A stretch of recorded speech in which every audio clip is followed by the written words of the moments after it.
Welcome to వీక్షణం. నేను రేఖ. ఈ ఒక్క ఏడాదిలోనే ఎంతో మంది మావోయిస్టులు ఎన్కౌంటర్లో పోయారు. వారిలో సెంట్రల్ కమిటీ మెంబర్ల నుంచి మావోయిస్టు పార్టీలో ఏళ్లుగా పాతుకుపోయిన అగ్రనేతలు కూడా ఉన్నారు. కానీ ఒక్క హిడ్మా ఎన్కౌంటరే ఇండియా మొత్తం రీసౌండ్లో వినిపిస్తోంది. వందల మంది పోలీసులు, సిఆర్పీఎఫ్ సిబ్బంది ప్రాణాలు పోయేందుకు కారణమైన హిడ్మా ఇంత ఈజీగా పోలీసులకు ఎలా దొరికాడు? హిడ్మాని ఎలా ట్రాప్లో పడ్డాడు? ఇంతకాలం దొరకనోడిని ఇప్పుడు ఎలా రౌండప్ చేశారు? హిడ్మా ఎన్కౌంటర్ వెనుక అసలేం జరిగింది?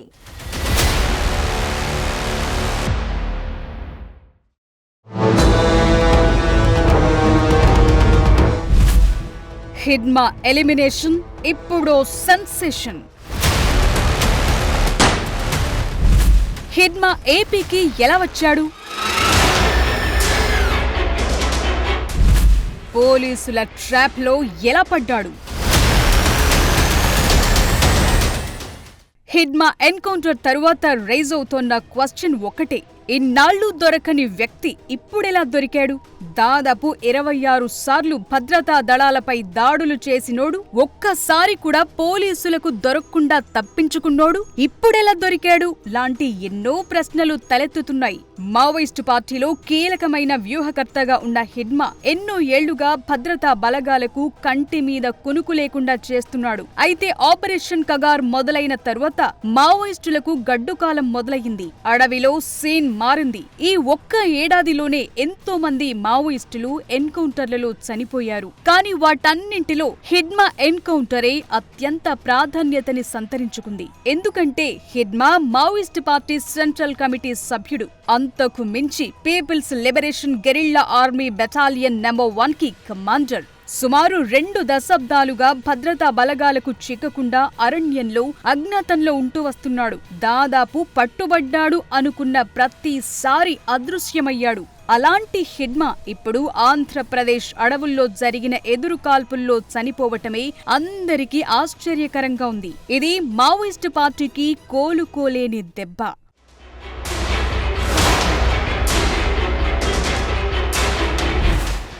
హిడ్మా ఎన్కౌంటర్ వెనుక అసలేం జరిగింది? దేశంలో మావోయిజాన్ని రూపుమాపేందుకు భారత ప్రభుత్వం ఆపరేషన్ కగార్ చేపట్టింది. ఈ క్రమంలో వందల మంది పోలీసులు, కేంద్ర బలగాల ప్రాణాలు తీసిన మోస్ట్ వాంటెడ్ మావోయిస్ట్ అగ్రనేత, కేంద్ర కమిటీ సభ్యుడు మద్వే హిడ్మా ఏపీలోని మారేడుమిల్లి అడవుల్లో జరిగిన ఎదురు కాల్పుల్లో హతమయ్యాడన్న వార్త దేశవ్యాప్తంగా సంచలనం సృష్టించింది. ఈ ఏడాది జరిగిన ఎన్కౌంటర్లలో పదుల సంఖ్యలో మావోయిస్టులు మరణించినప్పటికీ ఒక్క హిడ్మా మరణమే ఇండియా వైడ్ గా హాట్ టాపిక్ గా మారింది. దీనికి కారణం మావోయిస్టు పార్టీలు అతనికి ఉన్న ట్రాక్ రికార్డే. పార్టీలో అతని హోదా, హిడ్మా చేపట్టిన గెరిల్లా దాడులు, ఇన్నాళ్లు భద్రతా బలగాలకు దొరకకుండా తప్పించుకున్న చరిత్రే హిడ్మాపై ఇంత చర్చ జరిగేలా చేస్తోంది. అయితే హిడ్మాను రౌండప్ చేయటానికి దారితీసిన పరిస్థితులు కొన్నున్నాయి. అతను భద్రతా దళాలకు చిక్కకుండా ఇన్నేళ్లు తప్పించుకోగలిగాడంటేనే అందుకు ప్రధాన కారణం అతని చుట్టూ ఉన్న మూడంచెల భద్రతా వ్యవస్థే. స్థానిక గిరిజనుల సహకారం, అడవులపై అతనికి ఉన్న తిరుగులేని పట్టు, చుట్టూ ఉండే సెక్యూరిటీ రింగ్ వల్లే హిడ్మా ఇన్నాళ్లు సేఫ్ గా ఉన్నాడు. అయితే కొంతకాలంగా కేంద్ర రాష్ట్ర ప్రభుత్వాలు కలిసి చేపట్టిన వ్యూహాత్మక ఆపరేషన్ల కారణంగా హిడ్మా ట్రాప్ లో పడ్డాడనే వాదన వినిపిస్తోంది.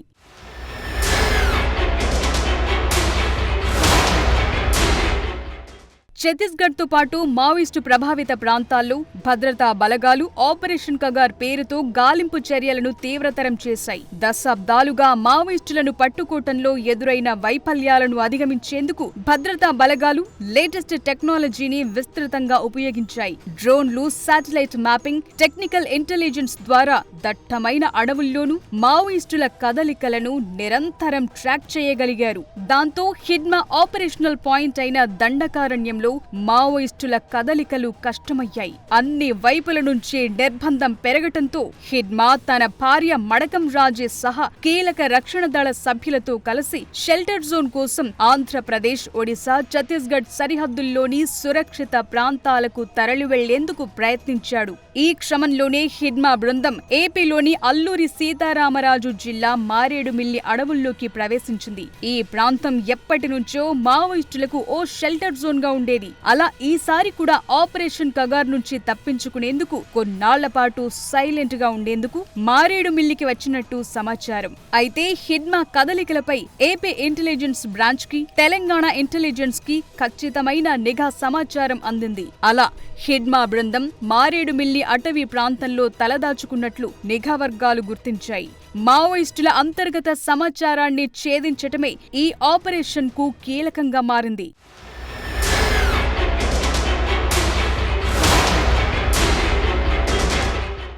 హిడ్మా మారేడుమిల్లి అడవుల్లో ఉన్నాడనే నిఘా సమాచారం అందిన వెంటనే ఏపీ గ్రేహౌండ్స్ దళాలు, జిల్లా పోలీసు బలగాలు అత్యంత వ్యూహాత్మకంగా ఆపరేషన్ ప్రారంభించాయి. కూంబింగ్ మొదలుపెట్టి పక్కాగా ఆపరేషన్ నిర్వహించారు.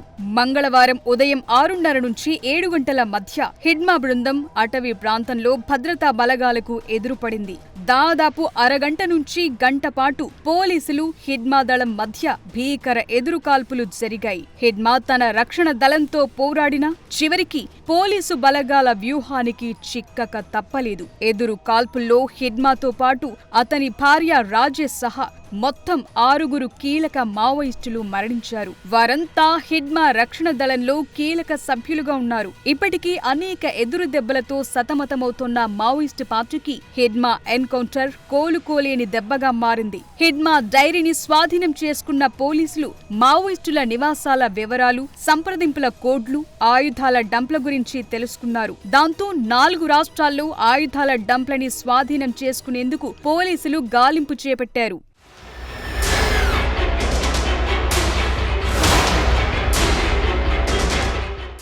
హిడ్మా మావోయిస్టు పార్టీలో అగ్రనేతగానే కాదు, PLGA బెటాలియన్ నంబర్ 1 కి కమాండర్ కూడా. ఇది మావోయిస్టు పార్టీలో అతి పెద్ద, అత్యంత శక్తివంతమైన దళం. హిడ్మా జరిపిన అనేక దాడుల్లో ఎంతో మంది పోలీసులు, భద్రతా దళాల సిబ్బంది మరణించారు. మావోయిస్టు అగ్రనేతల్లో ఎక్కువ మంది తెలుగు రాష్ట్రాల నుంచి వచ్చినవారు కాగా, హిడ్మా బస్తర్ ప్రాంతం నుంచి కేంద్ర కమిటీకి ఎంపికైన ఏకైక గిరిజన నాయకుడు. ఇది అతని ప్రభావాన్ని, స్థానికంగా ఉన్న పట్టును సూచిస్తుంది.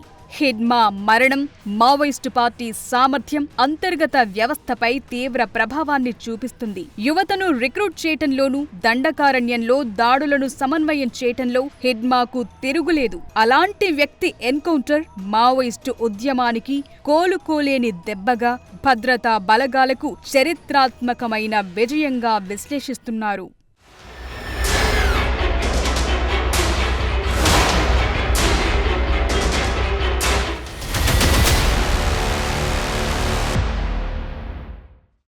నూరు గొడ్లను తిన్న రాబందు ఒక్క గాలివానకు చనిపోయినట్లు ఎన్నో గెరిల్లా దాడులకు స్కెచ్లు వేసినోడు, వందల మంది పోలీసులు, జవాన్ల ప్రాణాలు పోయేందుకు కారణమైనోడు, దండకారణ్యంలో అడుగు పెట్టాలంటేనే 1కి 100 సార్లు ఆలోచించుకునేలా చేసినోడు, చివరికిలా ఏపీలోని మారేడుమిల్లిలో ఎన్కౌంటర్లో చనిపోతాడని ఒక్కరు కూడా గెస్ చేయలేదు. ఇందుకు హిడ్మా దండకారణ్యం దాటడమే కారణమా? అక్కడే ఉంటే ఇంకొన్నాళ్ళు సేఫ్గా ఉండేవాడా? హిడ్మా చేసిన పొరపాటే అతని ప్రాణాలు పోయేందుకు కారణమైందా?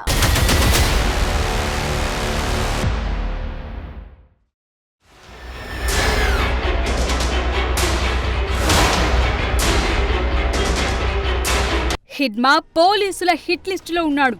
అతను పోలీసుల ఎదురు కాల్పుల్లో గనుక చనిపోవాల్సి వస్తే ఖచ్చితంగా ఛత్తీస్గఢ్లోని దండకారణ్యంలోనే ప్రాణాలు కోల్పోతాడనే అంచనా ఉంది. కానీ ఇలా ఆంధ్రప్రదేశ్ దాకా వచ్చి మారేడుమిల్లి ఎన్కౌంటర్లో చనిపోతారని ఎవరూ అనుకోలేదు. దీనంతటికీ హిడ్మా దండకారణ్యం దాటటమే కారణమా?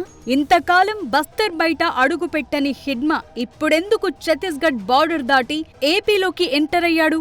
దండకారణ్యం దాటటం వల్లే హిడ్మా ఇప్పుడు చరిత్రగా మిగిలిపోయాడా?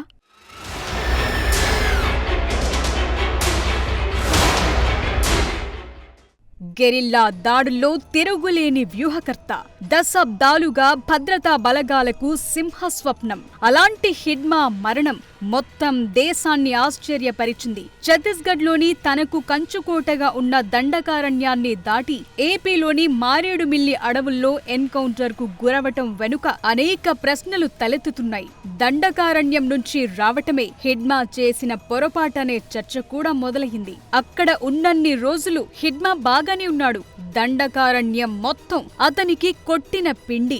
అందుకే 20 ఏళ్లుగా పోలీసులకు దొరకకుండా తప్పించుకున్నాడు. ఇప్పుడు ఆపరేషన్ కగార్ ప్రభావంతో దండకారణ్యం దాటాడు. ఆ మధ్య తెలంగాణలోని కర్రగుట్టల్లోకి మకాం వేశాడనే వార్తలు వినిపించాయి. అప్పుడే హిడ్మాను పట్టుకునేందుకు పోలీసులు ప్రయత్నించారు. కానీ హిడ్మా తెలివిగా తప్పించుకున్నాడు. ఇప్పుడిలా మారేడుమిల్లి అటవీ ప్రాంతంలో జరిగిన ఎదురు కాల్పుల్లో ఎన్కౌంటర్కు గురయ్యాడు. హిడ్మా తన కంచుకోటను దాటి ఆంధ్రప్రదేశ్ వైపు రావటానికి ఇటీవలి కాలంలో తలెత్తిన పరిస్థితులే కారణం. కేంద్రం, ఛత్తీస్గఢ్ ప్రభుత్వం మావోయిస్టుల ఏరివేతకు భారీ ఎత్తున కూంబింగ్ ఆపరేషన్లని చేపట్టాయి. డ్రోన్లతో నిఘా, కట్టుదిట్టమైన ట్రాకింగ్, స్థానికుల నుంచి తగ్గుతోన్న మద్దతు కారణంగా దండకారణ్యంలో హిడ్మా అండ్ టీమ్ కు సేఫ్ జోన్స్ కరువయ్యాయి. ముఖ్యంగా మావోయిస్టులకు ఎంతో కీలకమైన లాజిస్టిక్ లైన్లు దెబ్బతిన్నాయి. ఆహారం, మందుగుండు సామాగ్రి కొరత ఏర్పడింది. ఈ ప్రెజర్ ని తట్టుకోలేక కొన్నాళ్లు బ్రేక్ తీసుకుందామని ఆలోచనతోనే హిడ్మా తన కార్యకలాపాలను ఏపీలోని ఏజెన్సీ ప్రాంతాలకు మార్చినట్టు తెలుస్తోంది.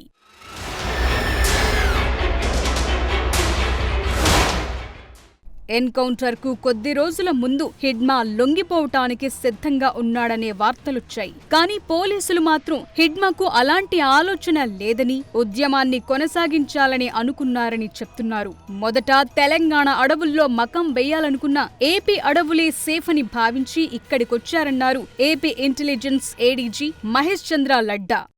కంటిన్యూస్లీ ఛత్తీస్గఢ్లో చాలా ప్రెషర్ నడుస్తున్నాయి. సో దానివల్ల అక్కడి నుంచి బయటికి వచ్చి వేరే చోట్ల పోయి మూమెంట్ రివైవ్ చేయాలని ఉద్దేశంలో ఉన్నారు వాళ్ళు. So initially they try to go to Telangana. అక్కడే లాస్ట్ ఫ్యూ వీక్స్ బిఫోర్ ఇద్దరు మేజర్ కార్డర్స్ సరెండర్ అయ్యారు.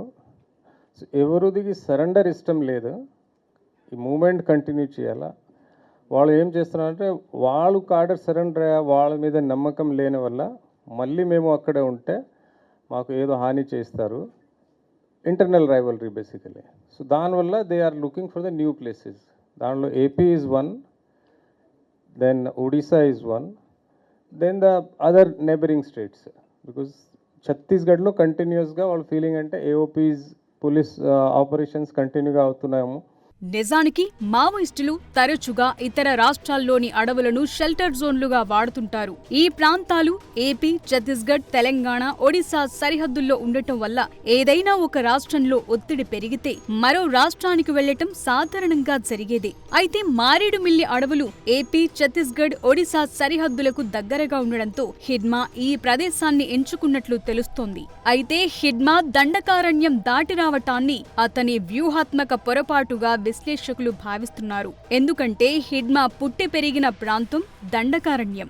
ఆ ప్రాంతం గురించి, అక్కడి దారుల గురించి అతనికి బాగా తెలుసు. పైగా అడవుల్లో ఉండే ఆదివాసీల మద్దతు కూడా హిడ్మాకే ఎక్కువ. కానీ ఏపీ అడవులపై అతనికి అంతగా పట్టులేదు. దండకారణ్యం వదిలి కొత్త ప్రాంతానికి రావటం వల్ల లోకల్ నెట్వర్క్ బలహీనపడింది. ఇదే నిఘా వర్గాలు సమాచారం సేకరించేందుకు సులువయింది. ఛత్తీస్గఢ్లో కూంబింగ్ ముమ్మరం కావటంతో ఎలాగైనా సరే ఉద్యమాన్ని కొనసాగించాలనే ఆలోచనతో దండకారణ్యం దాటటమే హిడ్మాని బలహీనపరిచిందనే వాదన చర్చకొస్తోంది. ఈ క్రమంలో అతను మొదలుపెట్టిన జర్నీయే హిడ్మాని స్ట్రాంగ్ సెక్యూరిటీ రింగ్ నుంచి బయటకు తీసుకొచ్చింది. ఛత్తీస్గఢ్ సరిహద్దు ప్రాంతంలోని దండకారణ్యం నుంచి ఏపీలోని మారేడుమిల్లి దాకా హిడ్మా కదలికలను పోలీసులు పసిగట్టినట్టు తెలుస్తోంది. అంటే మావోయిస్టుల అంతర్గత సమాచార వ్యవస్థలో గాని, హిడ్మా లోకల్ నెట్వర్క్ లో గాని తీవ్ర వైఫల్యమున్నట్టు తెలుస్తోంది. ఇది అతను ప్రాణాలు కోల్పోయేలా చేసిందంటున్నారు.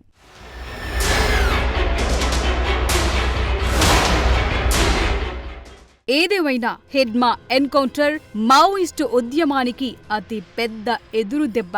అనేక గెరిల్లా దాడులకు, భారీ అటాక్స్ కు మాస్టర్ మైండ్ గా ఉన్న వ్యక్తి కేవలం తన కంచుకోటను దాటి రావటం వల్ల బలయ్యాడు. హిడ్మాను దండకారణ్యం దాటేలా చేయటంలోనే భద్రతా దళాలు సక్సెస్ అయ్యాయి. అదే హిడ్మాని చేరుకునేందుకు మంచి అవకాశాన్నిచ్చింది. హిడ్మా బస్తర్ దాటటం, మారేడుమిల్లిలో ఎన్కౌంటర్ పరిణామాలు మావోయిస్టు పార్టీకి స్ట్రాంగ్ మెసేజ్ పంపాయి.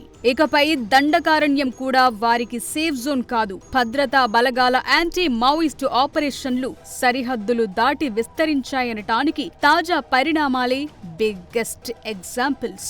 అలాగని హిడ్మా దండకారణ్యంలోనే ఉన్నా అతను ఎంతో కాలం సేఫ్ గా ఉంటాడనే గ్యారెంటీ కూడా లేదు. బలగాలు ఇప్పటికే దండకారణ్యంలోకి చొచ్చుకెళ్లిపోయాయి, క్యాంపు కూడా పెట్టేశాయి. అయితే హిడ్మా అక్కడే ఉండి ఉంటే ఇంకొంతకాలం ప్రాణాలతో ఉండేవాడు. దండకారణ్యం దాటాడు కాబట్టి త్వరగా ప్రాణాలు కోల్పోయాడనే వాదన వినిపిస్తోంది.